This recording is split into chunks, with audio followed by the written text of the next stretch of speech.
Welcome in to Trust the Process Live. How we doing, everybody? I am your host, James Hyden, here with my guy, Doc Lock, Josh Saffron, the man of many locks. What you got any locks for us today, or you just want to tell us how you're doing? I don't have any locks. I'm going with the Rams. I would not call it a lock. Max and I just discussed it. It's like it seems too obvious that the Cardinals should win. They whooped up on them last time.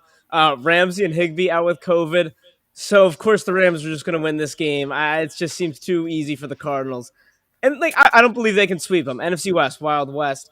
Honestly, Banners, I'm not doing great. I mean, I got Eagles withdrawal. It's horrible. Like banged out all these finals last week, all these projects, and you're like, man, if I just want to sit down on Sunday, watch my Eagles, never came. And the 1 o'clock games left something to be desired. So Okay, so I'm going to my ask you this going off of that, Max. I want you to answer too. How Yeah. do you process a bye week? Is a bye week when you sit down, you're locked in on red zone, and you're going around the Yep. league, or do you take that as I'll take a step back from football. I still have the rest of red zone. Well, Whenever, like, so you have windows of red zone. Either if your team's playing at 4, you get the whole 1 o'clock window and maybe at 10 o'clock depending on the schedule, or you have the 1 o'clock and you get the whole late window. Like, are you sit back and take in the whole league, or are you like, all right, I'm gonna go decompress and like go get brunch, No. maybe see some city? So I'll answer this from yesterday. Perfect example. I was a sit down, lock in on red zone, 1 o'clock to 4 o'clock. Very disappointed all day. But it was my little sister's birthday today, so the family back home is going out. I went home, went out to dinner, drove back. All I'm gonna say is if the Eagles were playing that day, I love my sister, but I don't know if I'm making that drive back and forth. So They get it. I did a little bit of both to answer your question. Yeah. She's got like 60 more years. You got there time. you go. Yeah. You can You know what I mean? love dinner. As you guys know, I'm locked into the couch on football day. So I actually went out, enjoyed the city. I was watching some games out at the bar yesterday, but I was less in front of the TV than I typically am. That is a great compromise to still be locked in on red zone, yet decompress outside of the house. Yeah, I mean, when the Eagles are on, I've been habitually on red zone. I'm not splitting the bills with anyone this year. That $10 a month for the sports package on my capability, I'm getting the most use out of it every Sunday. With that being said, I have missed some first downs and maybe even some second downs throughout the year on the Eagles game. So yesterday it was more of a, I actually sat down and was at the bar I was at, had the Cowboys and Fungible Tokens game on. So that's what I was watching, commercials and all, and they had the small TV on the side on red zone. So it wasn't ideal, but it was nice not having to worry, not having to have we talk about how quarterbacks have the internal timer for the rush. That's me with the red zone clock, right? Like you have that 2-minute, 30-second timer in your head, and sometimes you're eating or checking the fantasy team and you totally forget. Like I think I'm top tier when they do those quick 30-second cutaway ads when they keep the picture in there, but they have the ad going around it. That's 2 plays on red zone for anybody watching at home. You go 1, and if the play hasn't started yet, you can get 2. Or excuse me, if a play has started yet or is about to start, you can get 2. But if you join in, you have to wait for the whole snap, the huddle to break and the snap to go. You get 1 play back to the birds. You got it down to a science there. I was the man of digits. It's week 14. I've figured out all the bumps and all the bad logistics. I'm even at the point where even my halftime switchback last week when they were playing, my halftime switchback was, it was the best it's been all year. I came back right as they were going to the overhead drone shot of the kickoff where it loops back around behind the kicker. I came back right as it rolled into that. I'm ready for the playoffs. I know I'll tell you what. So I run the Inside the Birds pregame live, and it runs 10 to 12. So I have from 12 to 1 to break down set. So I have it down to a science. I get home usually at like 12:50, something like that. Unload the car, unload the truck, and I get in. I wait till halftime. I'll tell you what. I have halftime shower, grab another cup of coffee, and back in the chair down to a science. It's like clockwork. Beautiful. Love a good halftime shower. Oh yeah. But man of digits, 4 digits this week. That's how many games we have left. Max, how you doing, buddy? I'm great. I'm new job life. It's been, it feels weird kind of sucking at my job again. But other than that, I'm ready. I'm kind of with Josh. Like I felt like, I don't know. I felt weird not being so attached to my TV. Like I never go out when the Eagles are on. Like I prefer, like, especially because we have to come on here on Mondays. Like there were some times where I went out for the Eagles games and I'm just like useless the next day because I wasn't paying attention to the game. So I typically try and stay at home and pay attention to the Eagles games. So it was a nice change of pace for me. Beautiful. All right. Well, that being said, nice little conversation right there about our rituals. We get into our main event. Our main We can event, take gentlemen. this time because we got a short show tonight because there's no Eagles. Yeah. Our first question. This one is our circle back to one of our most heated debates of the probably the last year, maybe even two. This is a very hotly contested topic because nobody really knows if one half of these ingredients to this recipe is going to be here long term. So it's like, do you focus on that? You know what I mean? It's like, I don't have the right bread for this mix. Do I really need to, or I'll make it anyway? So let me ask you this first, Max. I'm gonna come to you first because I want to do full circle here. Mm-hmm. More important to you down the stretch? What should be more important to the Eagles? Figuring out Jalen Hurts and developing him. You see what I did there, or making the playoffs? So I'm sticking to my guns here. I truly do think that making the playoffs, I mean, that's the ultimate goal, right? We talk about how football is a team sport. Our quarterbacks are coached up to talk about the team and us and the greater good, all for all intents and purposes, right? For me, especially when you have a rookie coach, and I get it, making the playoffs maybe gives unwarranted job security to some people who maybe don't deserve it, right? And I get it. That's the other side of this particular sword. But for me personally, seeing how year to year the NFL is, it's a very quick turnaround. You can go from the depths to on top in a couple of years if you do it right. And I think the hardest thing is about any kind of rebuild is the actual winning, right? Like you see it all the time in every sport. The Lions have been rebuilding for 20 years. The Browns rebuilt for 25 years. The Orioles have been rebuilding for 15 years. Like you can always be in that rebuild. You can always place your wager on and your hedge on what the young pieces can bring you in the future. But when you get to the point where you're able to start being competitive when you're not supposed to be, I think that is the ultimate sign that this team should be focused on winning. And if that takes running the ball 30 to 35 times, and that's how you get out with, I don't want to say clean because they're not always clean, but if that's how you get out with victories down the stretch, then I'm all right with that because I need to see Sirianni when it matters. If we really want to evaluate Jalen Hurts, let's see, is he going to be game one against the Giants bad, or is he going to be, Josh, what's your best Jalen Hurts game this year? Falcons.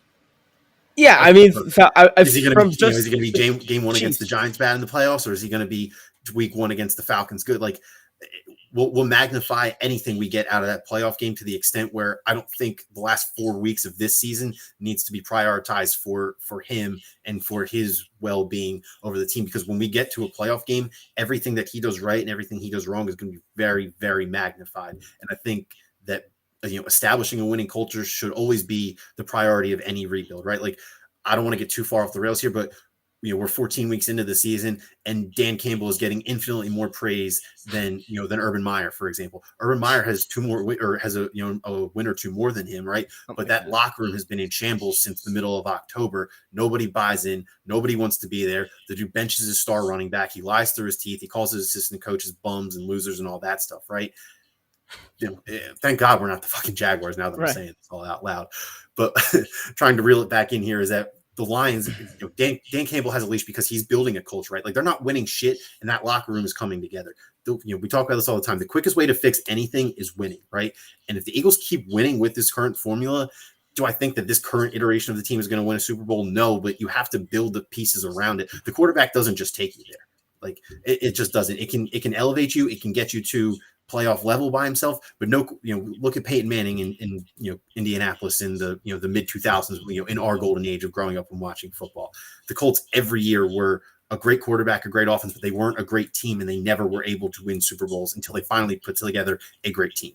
So I think that's my ultimate point here: is the team should always be prioritized over pretty much any player in any circumstance. There are some exceptions to that rule. Jalen Hurts is not an exception to that rule in my mind. Josh, what do you think? You know what I think. I think it's playoffs. Max, I liked what how you put it about making the playoffs, right? I mean, that's one of the biggest knocks we had on Carson. Yeah, he was pretty much the foregone conclusion to win the MVP in 2017. Still, no playoff games, even the Seahawks.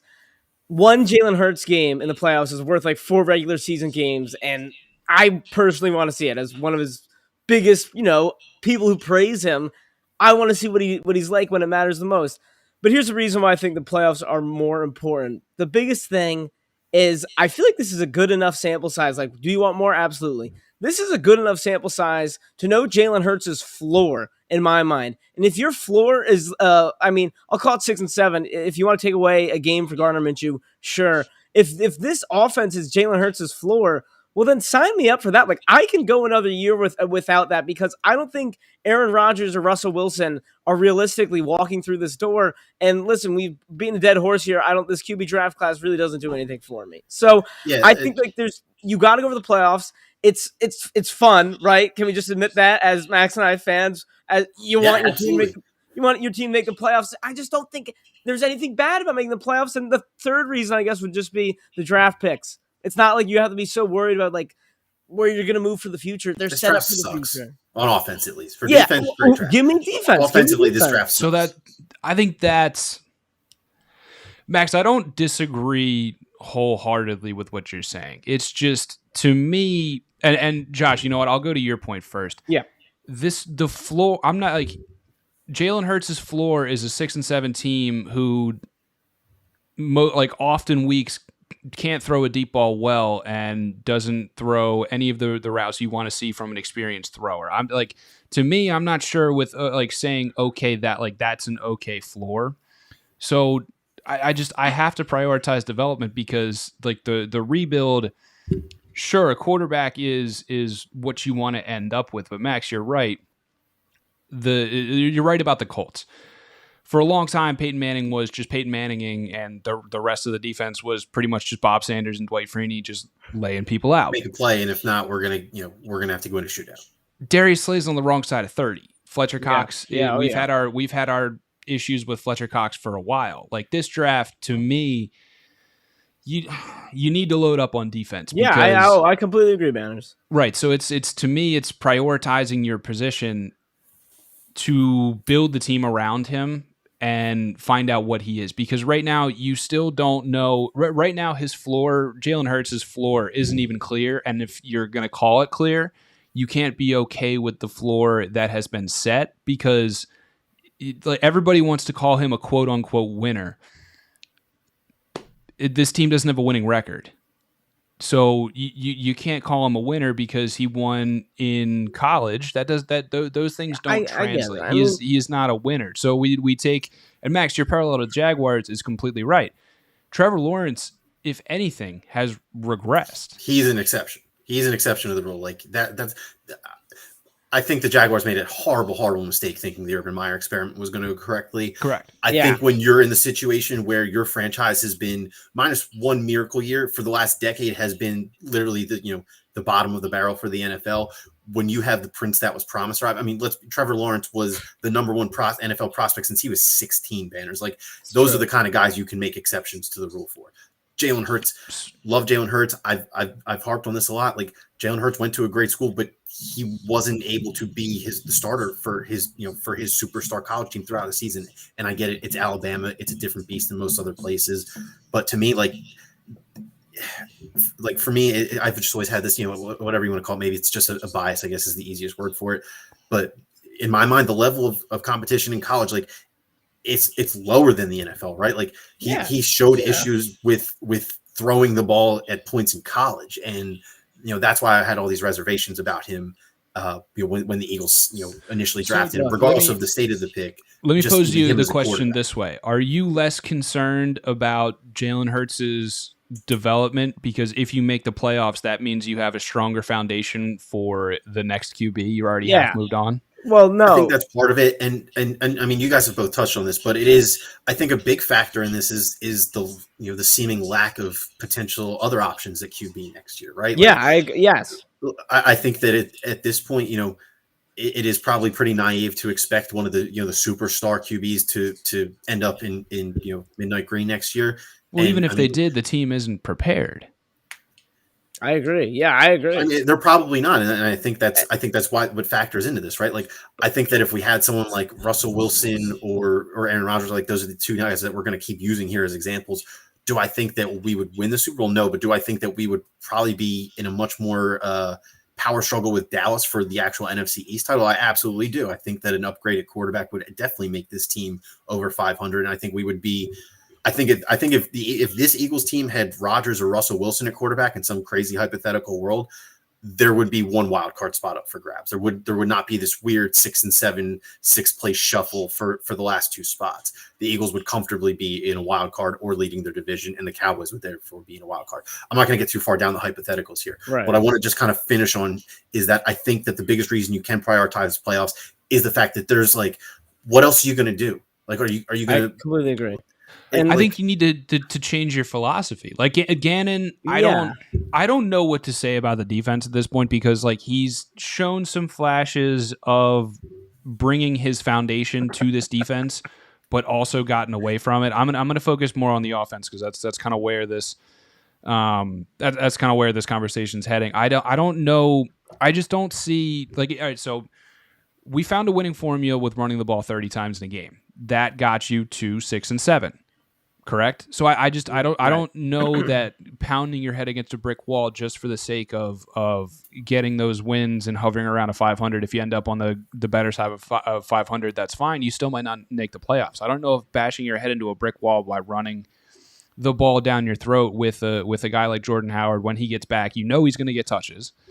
Right. I think the resurgence of Miles Sanders is a very positive thing to see. I just don't know if running the football is conducive to the long-term outlook of this of the most important position in sports. I think a very apt comparison would be the Bears right now. I think the Bears are way more dysfunctional. So crazy you said that, because I was gonna bring likeness to the first 2 years of Mitch Trubisky in Chicago. I literally was just cooking that up in my head. So I think you're exactly right. I think the Trubisky and Jalen Hurts compare is a pretty much 1-to-1, and I think the Matt Nagy, Nick Sirianni is pretty much a 2-to-1 thing right now. Granted, their focus is on opposite sides of the ball.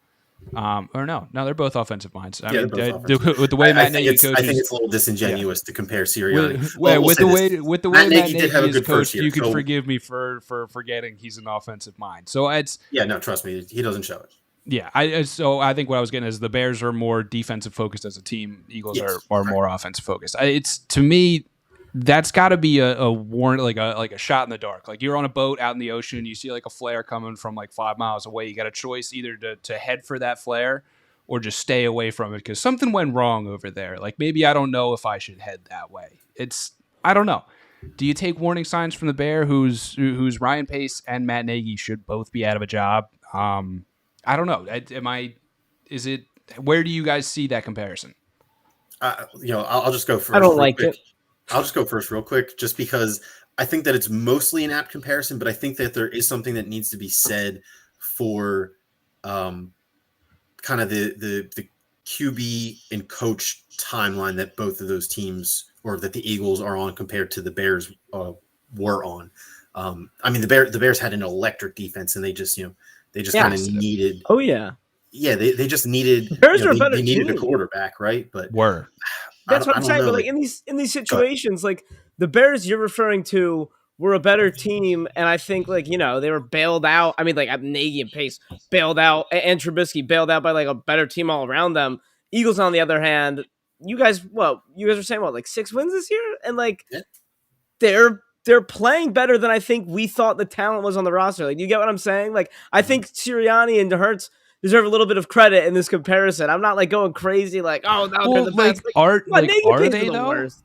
What? I would say so. I think the Eagles' offensive. If we're going to stick with this comparison, I think the Eagles' offensive line is directly comparable to that Chicago defensive line.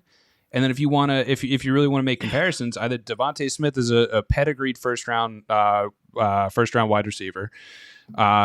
Miles Sanders, for as much as he's been misused and made some boneheaded plays and gotten injured, is a pedigreed running back from a storied program. Dallas Goedert, high pedigree. You just got rid of Zach Ertz, one of the leading, the best tight end in Eagles history. Like there are a lot more parallels than I think like we want to admit. Like this team does have talent and pedigree all across the offense. So what's the missing link? Like the quarterback who needs to develop. And Ethan right here, I think this is a good way to kind of align with me. Talent evaluation is more important, but getting playoff atmosphere experience is a nice bonus. I have never once said being in the playoffs is a bad thing. I don't think it should be the main goal. I've checked tape. If you walk ass backwards into a playoff berth, somebody praise the football gods. I just don't think it should be the main point. Eagles gutting out this final stretch, making the playoffs, I don't think would be walking ass backwards, though. That shows development, shows leadership. Depends on how it's done. Listen, if they make the playoffs with Jalen Hurts as a starting quarterback in all those games, I'd say you can get the best of both worlds there, and we'll be seeing this. There's more to football than wins and losses.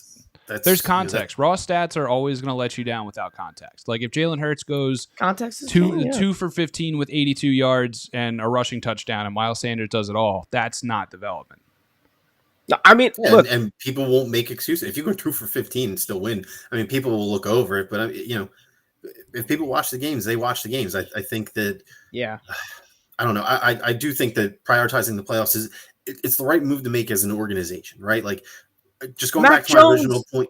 Mac Jones passed the ball 2 times the other day. They won.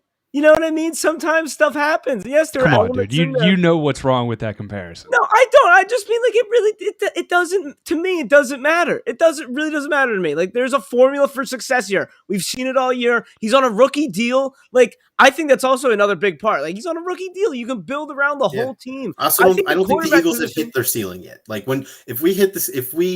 if we truly feel like we have hit the ceiling as a team, like kind of what the Chiefs did with Alex Smith, we're like, hey, we're a pretty good team, but our quarterback is holding us back. Yes. We're still years from that type of a situation. But I think if the Eagles get there as a team and Jalen Hurts is the weak link, then I think they won't hesitate to move on from him. And but I don't think. Go ahead, Max. All right, I don't think that. Jesus Christ. Which way are you going? I'm gonna go because I'm been on the show longer than you. I don't remember what I was going to say. Fuck, go ahead. God damn it. No way. No, last thing I was going to say was that, look, unless Patrick Mahomes is walking through that door, like I'll change my mind. If I see this guy in the draft like a shiny new toy, maybe I'll change my mind, but that's just not the case at all. So, look, I love Hurts. I'm the Hurts guy, but I'll just, the guy's not come through the door. Do you think Matt Corral's that guy? No, you don't. That's it. Try again next year. Great take, Patrick. I'm worried about you guys, man. I'm worried about you guys. I'm worried about you guys placing a ceiling on this team. Max, what you said there, I want this team to find its ceiling because I think the floor and the ceiling are still like complete unknowns. I'm worried about you guys placing a cap on yourselves when you don't have the cap space as a team to get out from under that self-imposed ceiling. Does that make sense? Who knows? Yeah, I know. I guess I don't. I'll say this one thing that has long stood on here. You definitely put more into the money side of things than I do, Banners, because we've talked about this before. Money is fake in the NFL in my mind. Like I disagree. Money and draft picks are just they're NFTs. They're literally NFTs. They're as valuable as the person who wants them. Yeah. And some organizations don't give a shit, like the Rams. Some organizations want them all, like the Dolphins and the Eagles. Hey, you got enough money to get one really good wide receiver, and look at other guys. Look at Dak when they got Amari. Look at Josh Allen when they got Diggs. Sometimes that's really what pushes the needle with some guys. Having another legit starting receiver would do a lot for this team. I think the Eagles are absolutely a team that could with maybe an extra piece on offense, like maybe it doesn't come through the draft. We'll see. Question number two. All right. Who do we give the edge to in this week's Washington Fungible Tokens matchup? And Josh, we're going to come back to you around this way. And I'd throw this on at the end as kind of like as a part A, part 1A, part 1B. Are the Birds pretty much done with a loss? Like, tell me what a loss does after your thoughts on this matchup. Oh, man.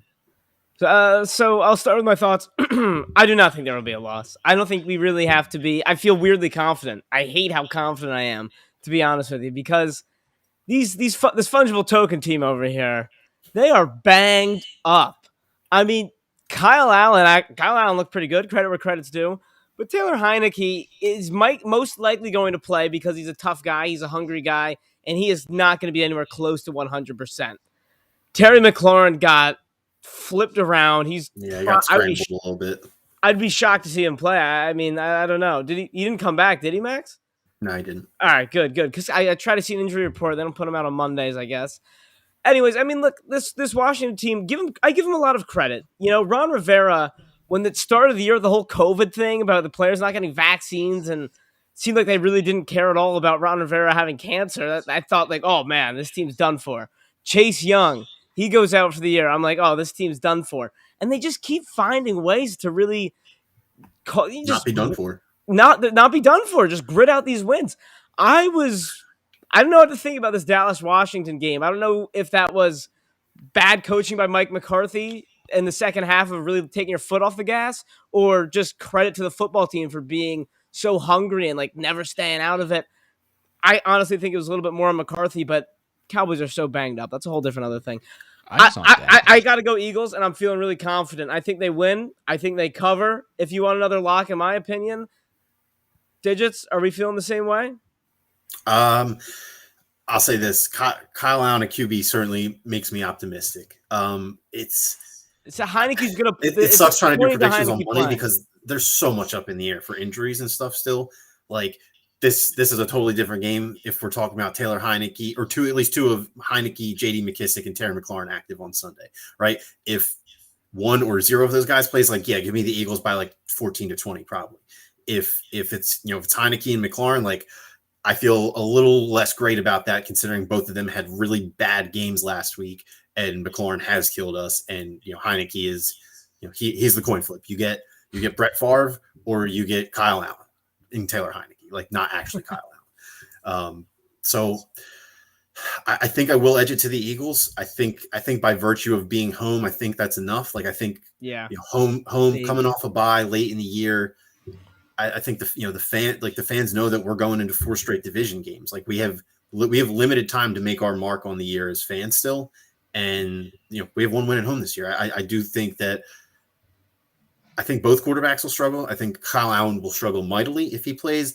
I think Heineke will have, he'll do his thing. He'll have his moments, like his touchdown pass to Cam Sims, and he'll also have his moments where he maybe starts, like 2 for 10 for 15 yards in a pick, like he did against the Cowboys.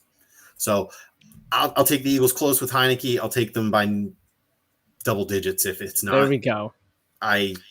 It sucks. I think that if they lose, season's over. Season's over regardless of who's a quarterback. Disagree. I totally agree because Washington already has the inside track for the 6th seed. If they win here, you're scrambling desperately. I hear you. We've established this last week. You clearly think much higher of the football team than I do, so that's probably where we just differ. I don't know. I think the Eagles would have enough to win out potentially if they had to, if they drop this to Washington. But I really don't think it'll happen. I don't, but that's my thoughts. The line opened up at Eagles -5. It's a little high for me. I would say like a 4, maybe 4.5 seems right to me. It's just the big thing is Washington's down. The Washington fungible tokens are down 3 centers. I don't even know how that's possible. They are down 3 centers. So that's big.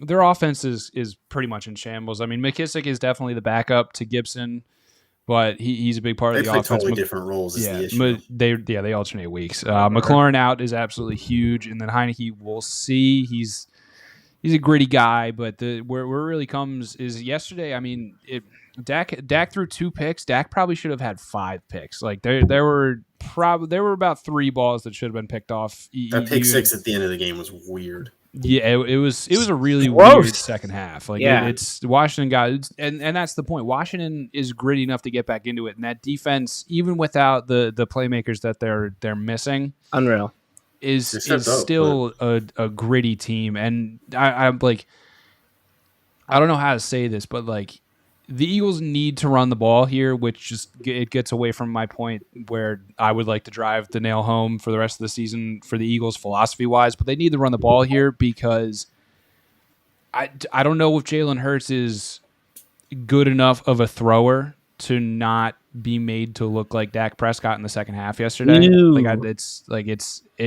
Dak is a much better thrower, and credit to Dallas for taking some kid from Mississippi State and pretty much laying out the offense and giving him. It's honestly how Jalen Hurts should be treated. You're going to be doing a lot of timing throws, a lot of spot throws. That's what I was going to say. That's all you're doing. You're not going to be looking through your reads for the first 2 seasons. You're throwing to spots and you're throwing on timing. So I just don't know if Hurts is going to be able to get through those progressions against a secondary with. I mean, Landon Collins isn't a great player, but Fuller's a good cornerback. I'm worried about having Jalen Hurts get exposed by a football team who still knows how to play gritty defense. That being said, I do think the Eagles win, but Max, you're right. I mean, if they lose this game, I think the season's over. It's kind of one last thing I would like to note. I don't know if we're about to touch on this, so if we are, just stop me. Just touch on the Washington defense stuff really quick. I actually think, and I mean, it's been a tale of 2 seasons for them, right? Like they started off like 2-6, and now they're 6-7. I think that when they were playing poorly, they were very liable to give up the deep ball. Yep. I'm very interested to see if that comes into play this weekend, and to see if maybe Hurts can try and get something right. I have been his biggest hater in terms of his deep ball. I think that's by far his worst attribute as a quarterback. I think he shows that most weeks. I do think that is probably his biggest limitation overall. I think that if he's able to maybe hit one of those this week, I think that could just build some confidence, right? Like we want to see progression. That's one thing that I will be looking out for, because bad Washington fungible token defense this season has consisted of not being able to get home to the quarterback and therefore letting up deep completions. That worries me when deficiencies line up with deficiencies. You know what I mean? Because some team's going to make a minor adjustment. Yeah, some team is going to suck less. That is a very apropos way of putting it, especially this year with how the NFC is shaping up and a mess of teams looking up at that 7 seed right now. Yeah. This is I want to hear what you guys have to think about this. Question number 3: what position needs the most work? So what position group on this Eagles team needs to improve the most next season? So you can take a little bit from this season, but I want to hear about next season. What position group do you need to see more from next year, Max? We're going to reverse that order. This feels broken record, but I think I still have to stick with wide receiver here, right? Right, Rager's a bust. Like, he's officially there. No other way around it. I think that we had our fun with Quez Watkins early in the year. He's been AWOL for 2 months. I'm not going to go receiver by receiver, right? I do want to touch on Devon Smith. You guys know I love him. You know that I praise him at every opportunity I'm given. I know this isn't his nature. I think he needs to be more vocal in demanding the ball. I think that all the truly great receivers are the ones who have never been shy about reminding everyone on the field, both coaches and players on both teams, that they're the best player on the field on either side. Nobody can cover them. Not 2 people can't cover them. You need at least 3. I think that Devonta Smith needs to. I mean, I think that he's going to ascend into a truly great receiver, right? I think that he's not doing himself any favors this year. And I get it. He's a rookie. It's not really his place. I think I do need to see him take over and be the number one. Like, this dude could legit be one of the best 5 receivers in the league. And I know it's not really in his personality, but I would like to see him, maybe challenge his coach to treat him as such. Josh, what position group do you want to see more from next year? Yeah, I'm surprised. Same thing as Max. It's wide receiver. I mean, I've said it before. The Carson Wentz biggest argument was he doesn't have wide receivers. Like, how can you judge him? Totally agree, Max. We really hit it all. The thing I'll look at is number 2, and I think it's obviously linebacker. And my strategy would be this: you got to get a veteran wide receiver. I think at this point, you got Devontae Smith developing. You've swung and missed too many times in the draft. You got to go out there and get some guy that is going to produce, and maybe even bring Devontae Smith along. Not anything long-term, like a 1 or 2 year deal. Like, just get it, just see what it's like. And then maybe by the time that guy's gone, Devontae Smith has blossomed into that number 1, like you're talking about, Max. The reason I wouldn't go linebacker in terms of like the number 1 position is because like you've been able to survive with TJ Edwards. I would draft a linebacker early in this next year's draft and really focus on developing him. I mean, Micah Parsons, like no regrets on Devontae Smith, but wow, like that's really There's the not one going to be that another got Micah away. Parsons. Yeah, no hindsight here. No No, hindsight. no here. hindsight. I'm sipping the Kool-Aid on linebacker. I believe the Eagles are not going to address it as hardly as most fans will want. I don't know. I've been the first one roped in out of all of us into the maybe Edwards and Taylor can actually be legit NFL linebackers. So we'll see. I'm not against that. I want one really good guy. I mean, you got 3 draft picks. You got to get one. Like, yeah, frustrating stuff. So it's got to be defense for me. Defensive line has transitioned its way. I'm not going to go defensive line. I want to lay this out by level. Defensive line, cornerback, I think, is the position that you can, I don't want to say forget about for now, but you can find a replacement for Steven Nelson for the cheap if he's not here next year. There's always a 31-year-old cornerback looking for a 1 year. Exactly. Who can play aside. The bullpen of the NFL. Slay plays, I'm pretty sure Slay plays left corner, so you can find a right corner who can play zone. Defensive line has turned into in the NFL a position where rotation matters, and you would love to have a TJ Watt who's getting 16 sacks, but if you can find a guy, if you can get rotation pieces and go 8 deep along the defensive line and just consistently be middle to above average getting pressure rates, you can survive. The back 2 layers is where I kind of want to focus. And Josh, you took linebacker, so I'll go safety, but touching on linebacker real quick, I love what TJ Edwards brings heart-wise, but I think linebacker is a position where you don't recognize it until you have a star. It's always a deficiency until you have that one star. So like the Seahawks with KJ Wright and Bobby Wagner, the Vikings with Eric Kendricks, like even the Ravens. Let's take the Ravens right now, for example, with Patrick Queen, a young, explosive linebacker who shows up when he needs to, but doesn't let too many plays get past him in that second level. Davion Taylor is going to be too small for me until he stops getting injured and stays on this field and gets to show his range, because he really does have it. He's one of the most athletic linebackers in the division, probably most in the division. Outside, I don't know. The guy Washington took is pretty good as well, but I'm going to get to safety. I really want this Eagles team to focus on safety, because along with linebacker, since Dawkins left, like you had Jenkins, but Jenkins was very much a hybrid player in the sense that he was a strong safety who can play up in the box, and he's everywhere. Anthony Harris was brought in with the right idea to be a true center fielder, but he's been hurt. He's shown flashes. Like it's not what you wanted out of him. And then Kevon Wallace, I mean, yeah, you like the kid, but he's not it. He hasn't taken to coaching very well. He's not the true center fielder you want out of a free safety. I think you look at the kids out of this year's class. Javon Holland down in Miami playing out of his mind. Caden Stearns down in Houston. Like, these are game changers at the back end of the defense. Do you know the name of the dude on Notre Dame, the safety? Kyle Hamilton is a great pick. I really, really like that you guys brought up safety, because they haven't been an issue, but I feel like that's like maybe like the most accessible upgrade for this defense to make.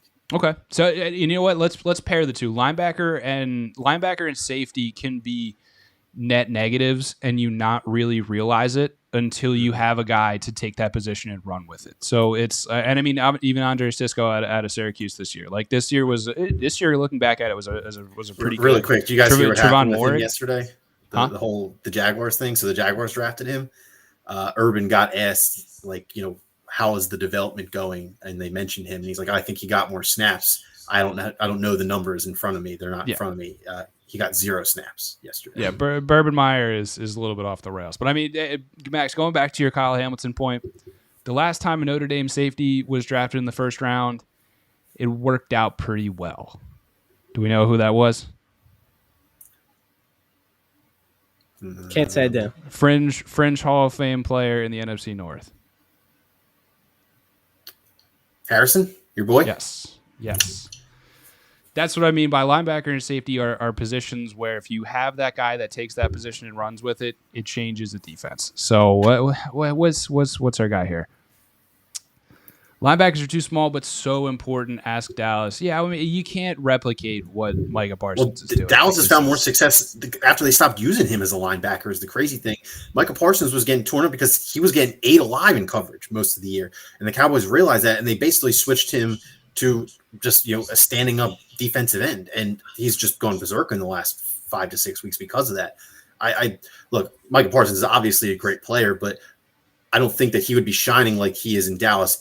Had the Eagles had taken him and they asked him to play a more traditional linebacker role, 3 downs. Oh, can of worms. You got to know what you're getting to, because I'm pretty sure they tried to have Parsons call plays for like a very short stint of time, and then they took the green dot away and let somebody else call plays and just let him. I think they gave it to J-Ron Curse, but they just let him play off instinct. Like it's all right. You're not calling plays, just go play. So you need to find somebody at the back 2 layers of that Eagles defense, excluding cornerback, because I think Maddox has earned that contract extension in the slot, big time, yeah. And Slay is still Slay until further notice. Let's put that out there on the record.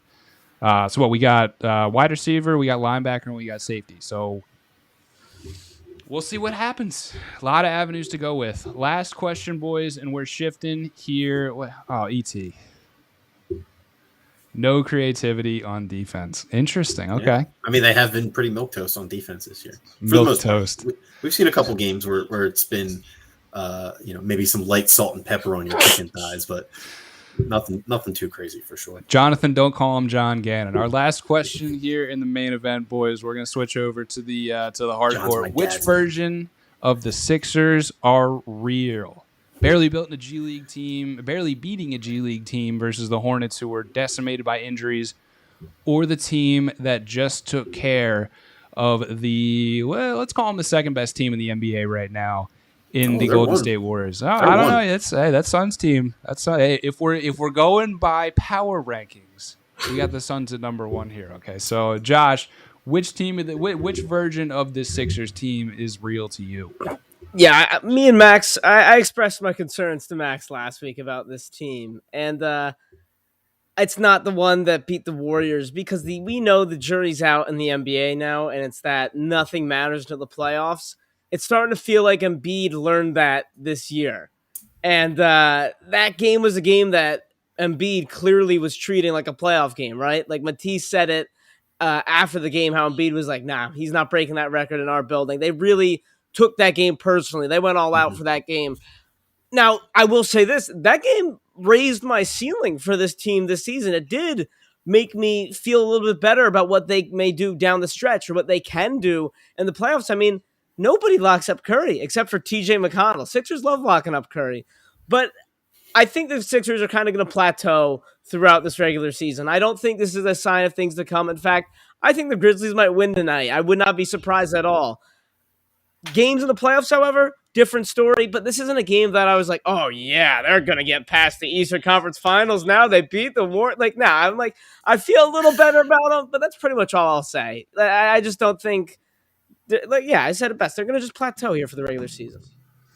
Digis, which version of this team do you believe in? I believe in the version of the team that we've seen all year, one that plays horrible games against bad competition and finds a way to sometimes muster it up if they have their full roster against good teams. So you mean the Sixers the past 7 years? Exactly, and that's exactly what Sixers team I expect, because that's the Sixers team that I'm familiar with post-process. So that's my answer. I think that they'll I would officially like to retract my take that they'll finish as a top 4 seed. I don't think that's the case at all anymore. No, I don't either. No. I'm not seeing that anymore this year. You can't get up like that for the Warriors every game. Like they have not shown the ability to mentally, come out with that intensity in most games. Exactly. Another great point. Yeah, we talk about redacted every week, but it is a huge part of the team that's just not there. Like it's the 55% shooting from the free throw line elephant in the room. It's there. We have to deal with it. This team, there's no version that you can call real of this team at this moment. because but I do think this team is a lot 25. closer to the version that beat the Warriors than the Really? team that struggled against the Hornets. Let's give the Hornets their flowers. They're a gritty, scrappy team. Yeah, They're a gritty, scrappy team, and they play us well. There are like bad always teams. do. Always do. I don't want to call them kryptonite 'cause we always win, but it's always Yeah, that was good. Yeah. It's always like way too tight. Like I'm an easy game to reference is the post Jimmy Butler trade that went into double overtime in Charlotte that one year that finished like 133 to like 129. Like we ended up winning that game comfortably in the second overtime, but it never should have got there. Like that's who the Hornets are for us. They're like how the Thunder are for the Lakers, or how the Magic are for like when the Raptors were good, when Kawhi was there. Like the Magic beat them multiple times that year when they were like very average. Just one of those weird things.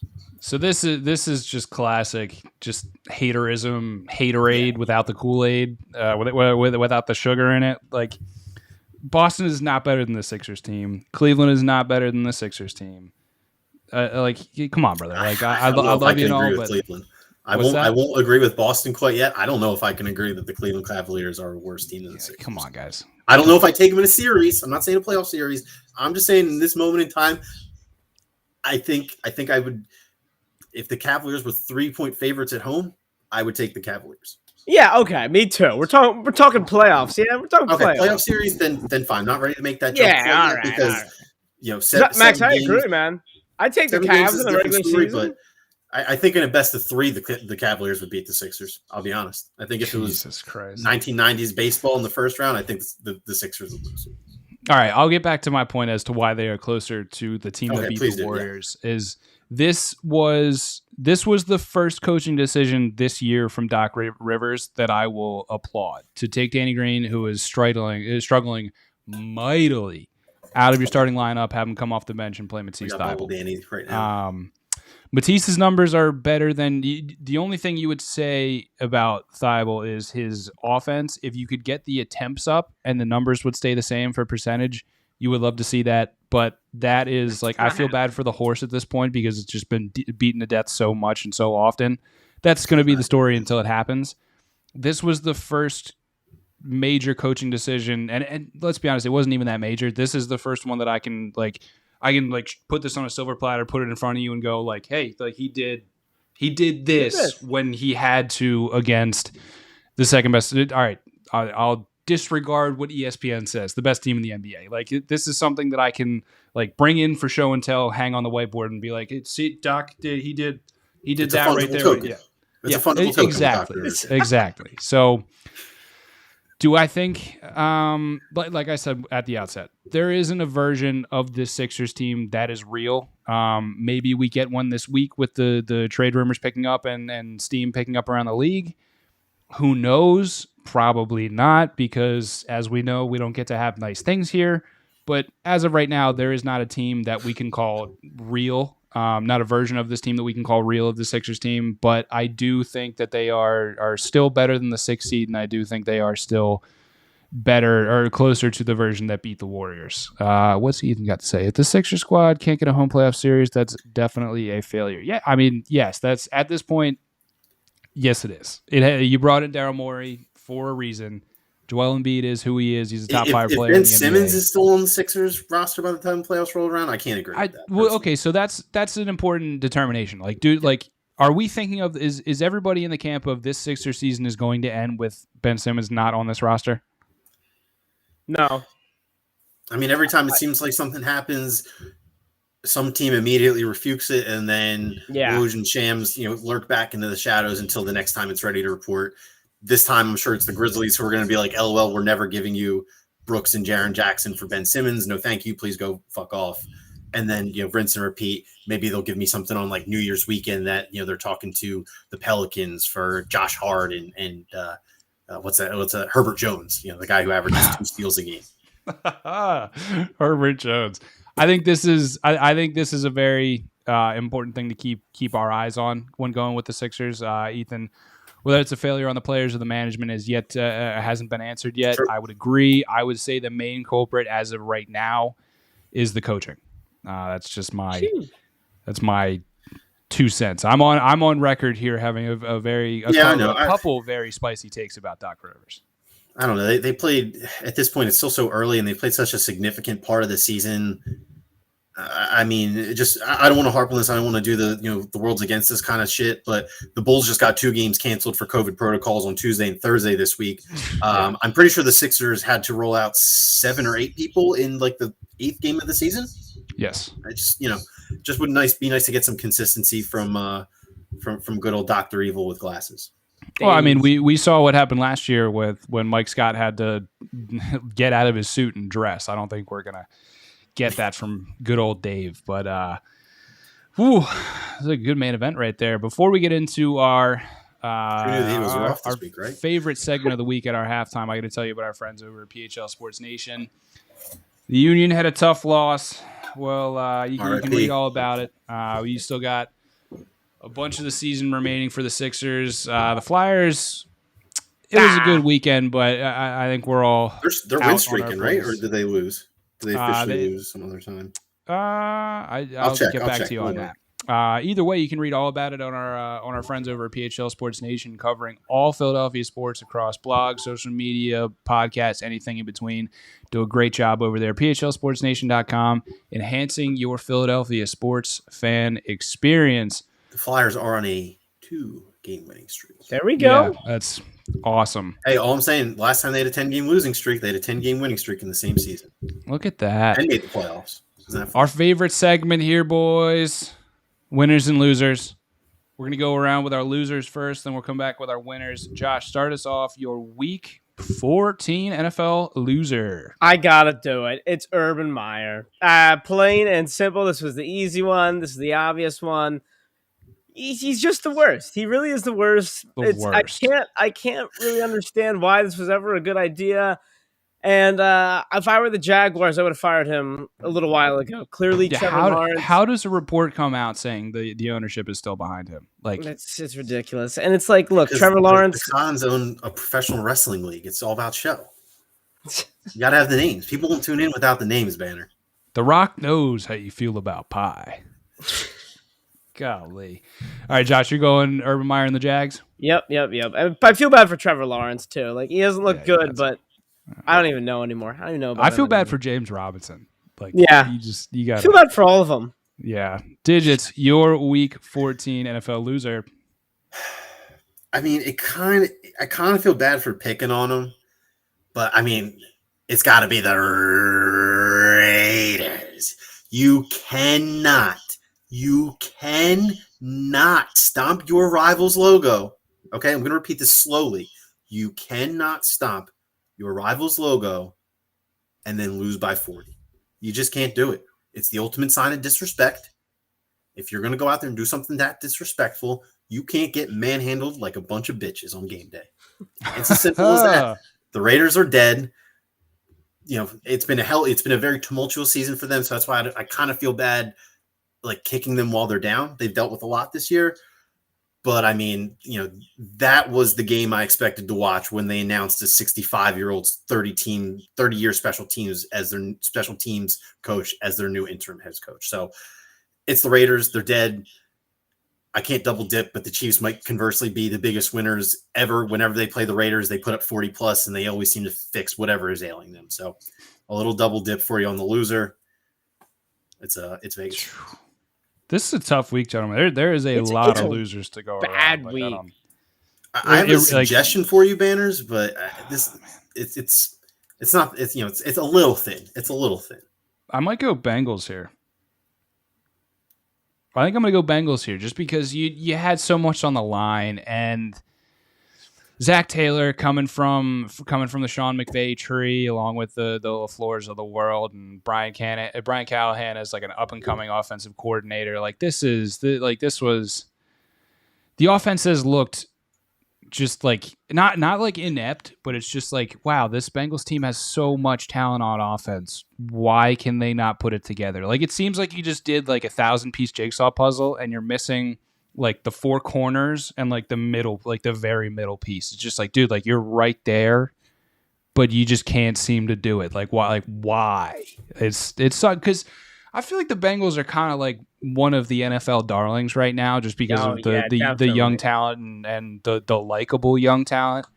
And to pull that comeback and go down, kick a field goal, and then let it just have the defense just absolutely let up a touchdown on you, like that sucks, guys. So they're dangerously close to falling out of this, falling out of the AFC playoff window. Bengals are my losers. So we're going to come back around. Josh, Doc Lock, Saffron, your Week 14 NFL winners. Well, you just said the Bengals. I'm honestly going to give the 49ers as the winner. The game itself was not really the reason I would give them the winner. It was more of the result, which is why I'm giving them the winners. Barring something unforeseen, fellas, I really feel the 49ers have a tight grip on a playoff spot. And for that reason alone, they're the winners. It wasn't a sexy win.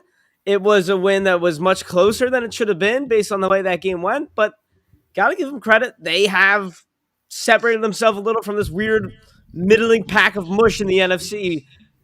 Niners are pretty much a lock for the playoffs. That's all. Oof. Max, Week 14 NFL winner. I think Not a lot. Yeah, it really wasn't. This really was not the week for it. No. It's thin when like I'm seriously considering giving Aaron Rodgers flowers for destroying the Bears. Yeah, I'm gonna do that. Yeah, I'm not gonna. This might be a little bit surprising, but I am gonna go. Who was I gonna go with? Oh shit! I was gonna go with the Browns. Sorry, I'm totally just spaced out for a second right there. You want to talk about an ugly win?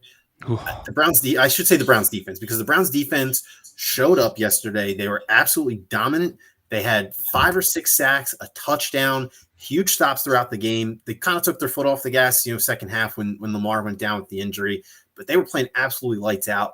And we've touched in this last 5 minutes how the AFC North is just, it's a shit show, right? Like nobody knows what's going to happen there. Ultimately, the Browns are somehow just treading water with their noses just above. Like they are still within shouting distance of winning a division title. Yeah. Which is absolutely unreal to think about. They were one of the preseason darlings. Everybody was on the Browns. The Browns are going to win the division this year. Watch out for the Browns. Watch out for the Browns. And it looks like maybe all those people could still very well be correct with 4 weeks left to play in the season. So the Browns lose there, and they're dead. They're especially dead if they lose to a Brett Hundley-led comeback. So I got to give them some semblance of credit. It's such a thin week for winners. I'm digging into a barely winning a 2-point game over a backup quarterback, but just in terms of Steelers, where they're at as a team, the Ravens, they might just be dead in the water with no Lamar. The Bengals, you never know what you're going to get with them on a week-to-week basis. At least you know what you get with the Browns. It's going to be not a lot of points. It's going to be a lot of running the ball, and it's going to be Myles Garrett. And sometimes that's enough to win. Sometimes it's not. It was this week. I got to say, good for Tyler Huntley. Like he's not like Tyler Huntley's not like that should not be allowed. That should not be allowed. What last name's that similar? Brett Hundley was the dude that went to UCLA. That was a Packers. Right. Yeah, you got to give it to the kid. Like he's not a world beater. He's not going to come in, but whenever he's come in, he does not get rattled that easily. So you got to give him his flowers. I got to go Broncos here. Like you beat up on the Lions. That's not why I'm giving you the win here. We all know Demaryius Thomas passed away at a very young age, passed away too early. Very, very classy move to start out the game. They agreed upon, coaches, players, everything, and even Detroit agreed upon it too, to come out with 10 players to just a show of solidarity for the loss of DT. Every touchdown, every pick, everything like that, they went over, stood in the middle of number 88 painted on the sidelines. And by all accounts, I mean, one of the nicest people you would ever want to meet. So I think this was, and you know what, the Denver Broncos last drive went 88 yards. How about like there's just some stuff like you can't make up in the world of sports. So Denver Broncos, good on you. Yeah, they're the winners for that one, and obviously they did it right. Yeah, obviously, rest in peace to everybody's guy, Demaryius Thomas, out there. Second half, boys, over under. We'll go quick here. Over under for games for Steph Curry, not Steph Curry, for Steph Curry to break the record for most made threes in NBA history. The over under right now is we're setting it at 1.5. Josh, over under 1.5 games for Steph Warriors Curry. are live at Pacers right now for consideration for your answer. It's 10 sitting at right now? 7. He's gotta get 7. 7 or 8, yeah. Chest over pad under here. 1.5. I thought this game started at 8. I checked. He has 1. He's shooting ice cold, so I'm gonna say over. But I planned on saying under going tonight. If I'm gonna be honest, ruined him. The Matisse thigh will break Steph Curry. That's what people are asking. I am going to say barely under, just because at Indiana, that's just not a sexy place to do it. I don't know. It just doesn't seem right. Steph Curry breaks the NBA all-time threes record in Indiana. Yay. I'm going to go under just because of how bad this Pacers team is. I think he comes out second half and lights this up. Spunky at home. Oh, I mean, can I get banners? Welcome to the dark side. Their next game is tomorrow at Madison Square Garden. You still think he's making some tonight? Yeah, he might lay off at he might hit the 6th and go. Yeah, he might get some Lamar Jackson stomach turns in the fourth quarter, regardless of score. Yeah, I got to go hit the locker room real quick. That's going to be fun to watch, though, boys. We're seeing history in the making with probably the best shooter to ever play the game. Clay had his 60-point game versus the Pacers. That's not the first Clay thing I think of. The first Clay thing I think of is his 37.25 against Sacramento. And Sacramento's a team you set records in because they stink. Yes. You don't do it at Indiana.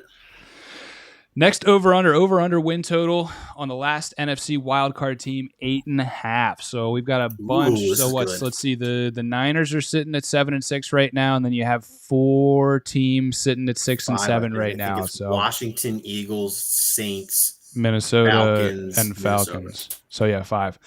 Max, over-under win total, 8.5. This is tough. I'm gonna say over. I'm gonna say one team makes it to 9. And they're the ones. They're the ones who get it. No bullshit, no tiebreakers.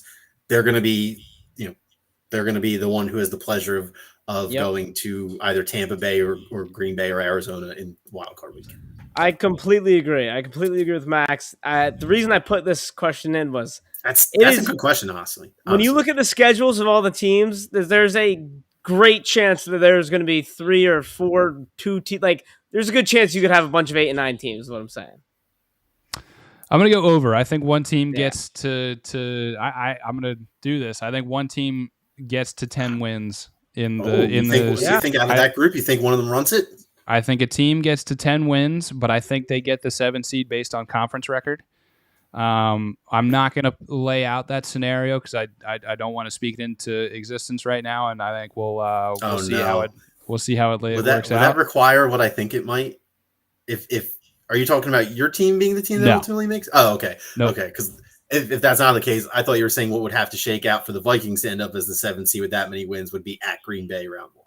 I think they are. I think that is the second most likely possibility out of these teams to get 10 wins.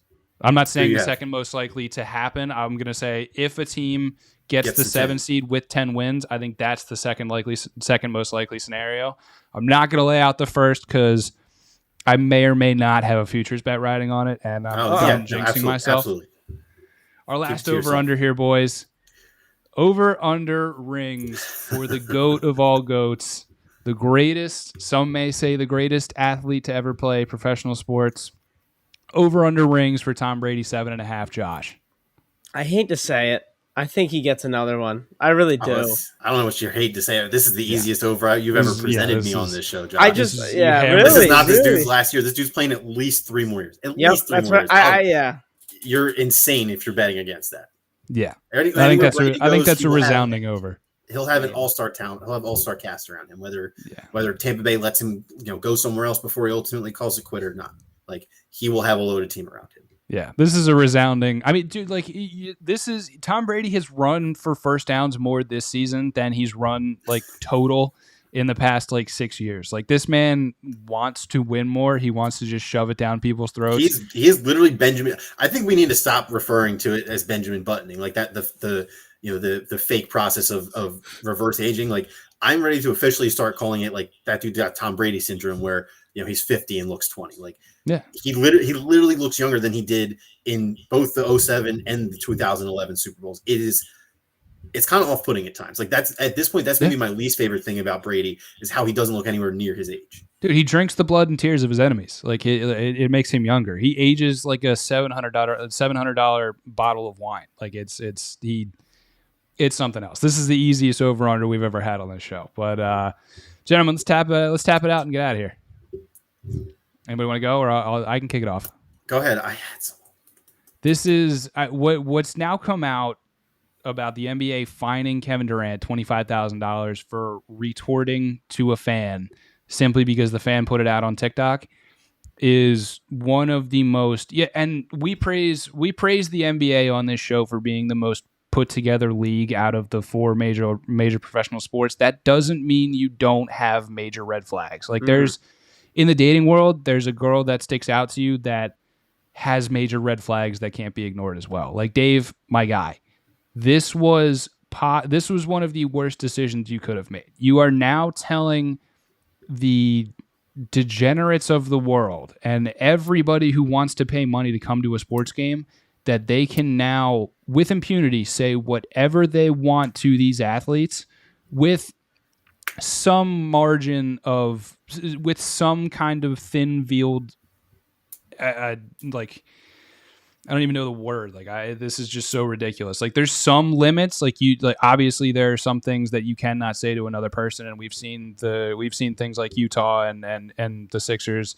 We've seen limitations there, but there is, you can pretty much say anything underneath the sun to these people because they are quote unquote there for your entertainment. And to set that precedent was not only just like disgusting, but it's just so naive and irresponsible because you literally allowed LeBron James to kick out a couple people from the front row last week, and now you're fining Kevin Durant $25,000. Granted, I do like LeBron was in the right to kick out these people for what they said about his children, but you can't turn around the next week and fine another one of the faces of the NBA $25,000 for getting caught on TikTok. It's just Way to ruin the week for me, Dave. Golly. Boys? Yeah, well put. Well put. That was... I haven't seen the TikTok video, to be honest. I'll have to pull that up right after this. It's nothing too offensive. Like, Kevin, I think Kevin says, like, fuck you or something. Like, yeah. Kevin Durant lets it fly. As he should. As he should. No, as he should. I don't disagree at all. I'm just saying, like, that's not even like it's out of character for him. Like, if you talk shit to Kevin Durant on Twitter, he's going to tweet you back. He's going to put you on blast in front of his 2 million followers. If you chirp at Kevin Durant in the game, he's going to chirp back at you. Like, the dude is nice. Like, it's all in good spirit with him, but like, he doesn't shy down from telling anyone to go shove it up their ass. Anybody else want to tap it out? Mine's short and sweet, and it's kind of in the same theme with having qualms with organizations. This is more of a Banner's tap out, but he had a qualm with the NBA. So the MLB, for years, I have just, looked the other way. Josh, I don't mean to cut you off. Joel Embiid out tonight versus the Grizzlies. There you go. Right on cue.